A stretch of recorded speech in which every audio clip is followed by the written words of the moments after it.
Hello everyone, welcome and welcome back to my new video. तो आज का topic है, मैं आपको बताने जा रही हूँ आज एमपीपीएससी प्री 2024 के लिए आप कौन सी टेस्ट सीरीज, आपके पास क्या ऑप्शन होने चाहिए, कौन सी टेस्ट सीरीज आप ज्वाइन कर सकते हैं। और ये भी बताऊंगी कि टेस्ट सीरीज ज्वाइन करना कितना इम्पोर्टेंट है, और आपको टेस्ट सीरीज अगर आप ज्वाइन करते हैं कोई भी, तो आपको किन बातों का ध्यान रखना है, आपका फोकस एरिया क्या होना चाहिए, आपको मतलब टेस्ट सीरीज कहाँ पे आपको फायदा दे सकती है। ठीक है, मेन मोटिव तो यही है हमारा कि हमारी हमारा स्कोर बढ़े, गलतियाँ कम हो, और ऐसे कुछ क्वेश्चन जो हमें नहीं मिल पाते हैं या फिर हमारी नज़र के सामने नहीं आ पाते हैं, वो हमें अच्छे से आने लगे और वो हमें याद हो जाएँ। ठीक है, तो इन्हीं बातों पे सब कुछ डिस्कस करेंगे। तो सबसे पहले कोचिंग की बात बाद में होगी, सबसे पहले मैं बताऊँगी कि टेस्ट सीरीज़ अगर आप जॉइन करते हैं तो आपको फ़ायदा कहाँ-कहाँ मिलेगा, आप कहाँ-कहाँ किन चीज़ों पे आप एज ले सकते हैं। ठीक है? आपका फोकस एरिया क्या होता है। जैसे आपने देखा होगा कि आपके पास मध्य प्रदेश की एमपी जीके की कोई भी बुक होगी, वर्णवाल हो, माहेश्वरी हो, या फिर परीक्षा धाम हो, या पुणेकर हो, जिससे भी आपने पढ़ा है, सारी बुक अच्छी है।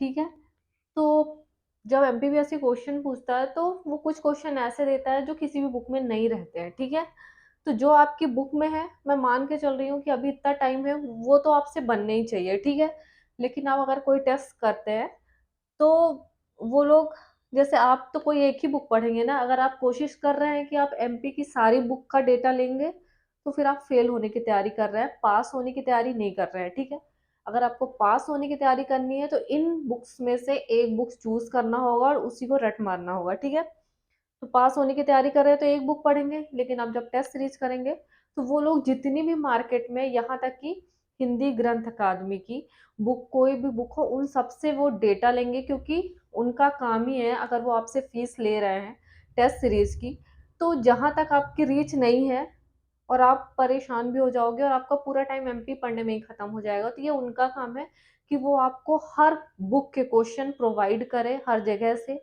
मतलब ऑनलाइन सोर्स, एमपी की साइट, सारे जगह से जो भी क्वेश्चन मिल सकते हैं, तो वो लोग कोशिश करते हैं, उनके पास एक टीम होती है, और उनको तो एग्जाम निकालना नहीं होता, उनका तो यही काम होता है कि आपके लिए अ, हर तरह के क्वेश्चन प्रोवाइड करवाए, टेस्ट सीरीज में दे और आपको प्रैक्टिस करवाए। ठीक है, तो एक तो ये फायदा होता है टेस्ट सीरीज का। ठीक है, तो आपको वो फायदा यूनिट 10 में मिल सकता है। अभी तक आप एमपी पढ़ते आ रहे हैं, जनजातियां पढ़ते आ रहे हैं, जो क्वेश्चन जो भी टॉप मतलब मैटर है बुक में, वो तो पहले से है ही, वो आपसे बनता है। टेस्ट सीरीज आप ज्वाइन करोगे तो वो लोग कोशिश करेंगे, कोई भी कोचिंग एक्स वाई जेड, सारे कोचिंग का यही रहता है कि हम अच्छे से अच्छे क्वेश्चन अलग से अलग मार्केट को भी देखते हुए सब प्रोवाइड करवाए, एग्जाम को देखते हुए। यूनिट 10 पे आपके पास एज मिल जाएगी, आपको अलग क्वेश्चन मिल जाएंगे। ठीक है, और भी बुक्स के। आईसीटी कंप्यूटर, कंप्यूटर के भी देखा गया है कि कोई भी कोचिंग, ठीक है, कोई भी कोचिंग कंप्यूटर के क्वेश्चन गेस नहीं कर पाती है। एमपीपीएससी में कंप्यूटर अलग ही आता है।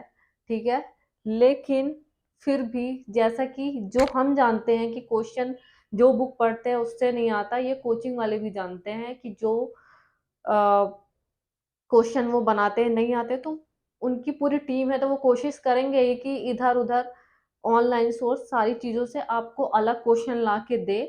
तो आप जो एक सोर्स कंप्यूटर के लिए पढ़ रहे हैं वो तो आपको पढ़ना ही है, इसके साथ ही कोचिंग के टेस्ट पेपर आप लगाओगे तो उसमें अलग क्वेश्चन आपको मिलेंगे, तो ये आपको एक एज मिलेगी। आपका फोकस एरिया 9 यूनिट भी होना चाहिए। अब आते हैं 8 में, करंट अफेयर्स। सबसे बड़ी प्रॉब्लम बहुत सारे लोगों की होती है कि करंट अफेयर्स में क्या पढ़ना है, क्या पढ़ना है, क्या आता है।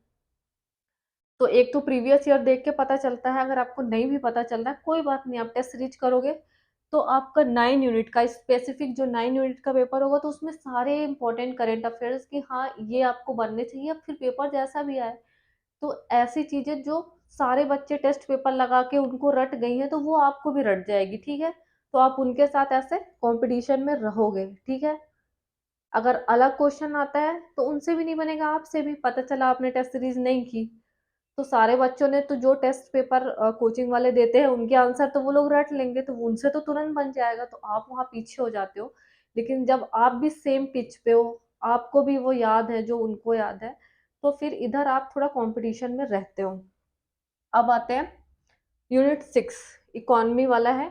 इंडियन इकोनॉमी, एमपी की इकोनॉमी, जो सारे हैं वन डिस्ट्रिक्ट वन प्रोडक्ट, इसमें आधे तो आपको याद ही होंगे, पर और भी डेटा वाले क्वेश्चन जो एक टीम टीम वर्क, तो आप जानते हैं कि टीम वर्क में कितनी ज़्यादा पावर होती है, ठीक है। आप कोई काम अकेले कर रहे हैं और एक स्पेशलाइज्ड टीम कर रही है, उसका काम ही है कि उसको ये तो टेंशन है नहीं ना कि इतने घंटे पढ़ना है उतने घंटे, आपके लिए बस क्वेश्चन ढूंढना उस टीम का काम है, ठीक है।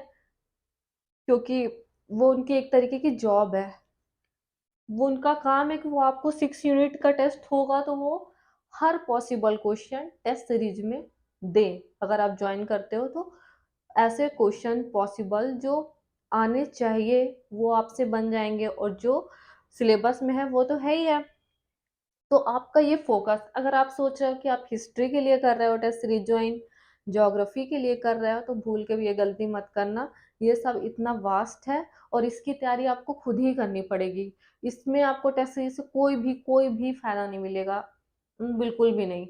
आपको लूसेंट रटनी ही पड़ेगी। अगर आप ऑब्जेक्टिव चाहे लूसेंट की लगाओ, घटना चक्र लगाओ, ये सब आप रटोगे, लगाओगे, खुद प्रैक्टिस करोगे, बहुत बार रिवीजन करोगे, तो फिर ये जो बड़े बड़े लेंदी सब्जेक्ट है ये आपको ही करना है। ये कोचिंग वाले तो कोई भी क्वेश्चन दे देंगे, हाँ, लेकिन यहाँ वाले क्वेश्चन आपकी रेंज में आ सकते हैं कि एक तो ये सब छोटे छोटे हैं, तो आप तो पढ़ लोगे जो आपके पास मैटर है, फिर वो लोग भी सारी जगह से मिला के देंगे, तो आपका एक अच्छा मैटर तैयार हो जाएगा, ठीक है, आपकी रीच थोड़ा बढ़ जाएगी, ये ठीक है। बाकी जो बेसिक सब्जेक्ट है उनके तो आपको खुद ही करना पड़ेगा, आपके पास जो एमपी की बुक है आपको खुद रटना पड़ेगा।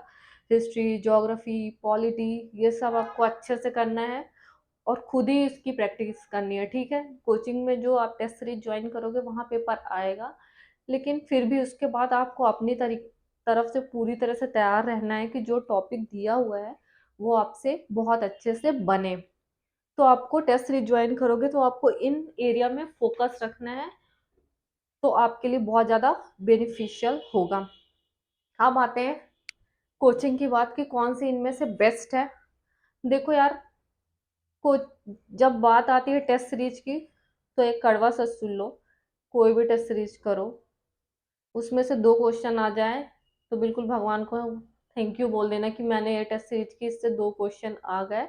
कभी कभी वो 2 क्वेश्चन भी नहीं आते, और जो 70 क्वेश्चन आते हैं जो इजी होते हैं एकदम, वो ऐसा नहीं होता कि इस कोचिंग से आए हैं, वो ऐसा नहीं होता। वो हर एमपी की बुक में जो 70 या 60 क्वेश्चन होंगे ना, वो एमपी की हर बुक में, चाहे आप पुड़ेकर ले लो, महावीर ले लो, वो वाले फैक्ट हर बुक में सेम है। तो आप दावा नहीं कर सकते कि मेरी बुक से आया है, वो हर एक बुक में, परीक्षा धाम में भी मिलेगा, सारी जगह मिलेगा। कोई मेला है तो वो सारी बुक में लिखा रहेगा ना, अगर आप वो आ गया, इसका मतलब ये थोड़ी ना कि यहाँ से आया है, ठीक है। तो कुछ चीजें होती है जो कॉमन होती है वो सब बना के आ जाते हैं। तो आपको इधर वाले पोर्शन में एज मिल जाए इसलिए आप टेस्ट सीरीज करोगे, ये आपको पता होना चाहिए। और मेन जो आपका सिलेबस है उसका बार बार रिवीजन ही आपको एग्जाम निकलवाएगा, ठीक है। लेकिन अगर हाँ, आप सिली मिस्टेक करते हो, बी का डी भरते हो, ठीक है, गोले गलत भरते हो, इस टाइप की कोई मिस्टेक करते हो, तो फिर आपको ऑफलाइन ज्वाइन करना चाहिए। नहीं तो आप ऑनलाइन भी, आपके पास ऑप्शन है, ऐसा नहीं कि कोई यहाँ नहीं आ सकता, कि आपको यहाँ आना जरूरी, वहाँ जाना जरूरी है, ऐसा कुछ भी नहीं है। ऑनलाइन भी कर सकते हो आप, ठीक है। अगर आप थोड़ा सा चीज़ों को ध्यान दो कि अच्छे से देख के भरो कि हाँ, सेकेंड नंबर का बी ही भरना है, तो बी को अच्छे से कंफर्म करके कि बी है तो बी में भर दो, ऐसा कुछ। कोचिंग अपने आप में कोई बेस्ट नहीं होती है, क्योंकि अगर कोचिंग बेस्ट होती तो सारे बच्चे जो होते हैं सारे सिलेक्ट होते, ठीक है। आपके एफर्ट मायने रखते हैं, कोचिंग आपको गाइड करती है, आप अपने एफर्ट से निकलोगे, अपने रिवीजन से निकलोगे, ठीक है। जो आप मेहनत करोगे तो 90% मेहनत तो आपकी होगी, ठीक है। तो बेस्ट कौन हुआ, आप हुए ना कि कोचिंग हुई, ठीक है। तो आप कोई भी टेस्ट सीरीज ज्वाइन कर लो, बस उसमें जो बातें मैंने बताई हैं इन बातों का आप ध्यान रखोगे तो आप कुछ भी करो, आपका पेपर निकलना ही निकलना है। आप देख लो, नाम बता देती हूँ मैं, चेतन मीना। चेतन मीना क्यों सजेस्ट कर रही हूँ, इसलिए क्योंकि एमपीपीएससी के जो क्वेश्चन पूछने का पैटर्न रहता है तो चेतन मीना की टेस्ट सीरीज में मैंने देखा है कि वो लोग बहुत अच्छे से फॉलो करते हैं, ठीक है। आप 10 क्वेश्चन टफ पूछ देने से ऐसा नहीं होता। आपको तो पेपर 80% आपसे बन गया तो उतने में ही निकल जाना है ना, 20% के पीछे क्यों भागना है। तो ठीक है, तो 80% आपका पेपर अच्छा जाए, इसमें चेतन मीना फोकस करता है, ये मैंने देखा है उसकी टेस्ट सीरीज से। एमजीआईसीएस भी अच्छी है, इसके भी क्वेश्चंस मैंने देखे हैं। फिर आपको मैं बता रही हूँ कि आपके पास ऑप्शन क्या है, निकलोगे आप अपनी मेहनत से, ठीक है। अपनी मेहनत से, अपने रिवीजन से, अपने एफर्ट से और बड़ों की ब्लेसिंग से भी, इन सारी चीज़ों से मिला के आपका एग्ज़ाम निकलेगा। और उसमें एक रोल टेस्ट सीरीज का भी होता है जो मैंने बताया। तो मैं आपके पास बहुत सारे ऑप्शन है, ऐसा नहीं कि यही करना है वो करना है, जो भी आपको करना हो मैं एक ऑप्शन आपको दे रही हूँ। चेतन मीना है, एमजीआईसीएस है, विक्स है, विवेकानंद इंस्टीट्यूट, एसएमजे है, सत्यमेव जयते, ठीक है। निर्माण है, निर्माण तो आप जानते ही हो, इनकी बुक्स आती है इतनी ज़्यादा। सारांश आईसीएस एक है, ये ललित बैरागी सर की है, ठीक है। तो इसमें भी आप ज्वाइन कर सकते हो। ये ऑफलाइन नहीं है, ये ऑनलाइन है, ठीक है। वेदांत है। तो ये इतने सारे ऑप्शन है आपके, आप एकदम फ्री हो किसी में भी करने के लिए, ठीक है। बस आपका फोकस एरिया आपको पता होना चाहिए कि आपको फोकस कहाँ करना है, बाकी सब सही है, ठीक है। और आप अपने एफर्ट से एग्जाम निकालोगे, अपने रिवीजन से आप कहाँ गलती कर रहे हो, उन गलतियों को सुधार के आगे बढ़ोगे तो आपका एग्जाम निकलेगा। गलतियों को नज़रअंदाज करोगे तो एग्जाम नहीं निकलेगा। तो आई होप मैंने आपको हर पॉसिबल तरीके से बहुत अच्छे से आपको समझाया, जितना अच्छा मैं समझा सकती थी मैंने आपको बहुत अच्छे से समझाया, बताया है। अगर आपको मेरे बताने का तरीका अच्छा लगा हो, मैंने जो समझाया वो समझ में आया, तो आप मेरे वीडियो को लाइक कर सकते हो, शेयर कर सकते हो और चैनल को ज़्यादा से ज़्यादा आगे बढ़ा सकते हो। थैंक यू वेरी मच, मिलते हैं नेक्स्ट वीडियो में, तब तक के लिए बाय, लव यू ऑल।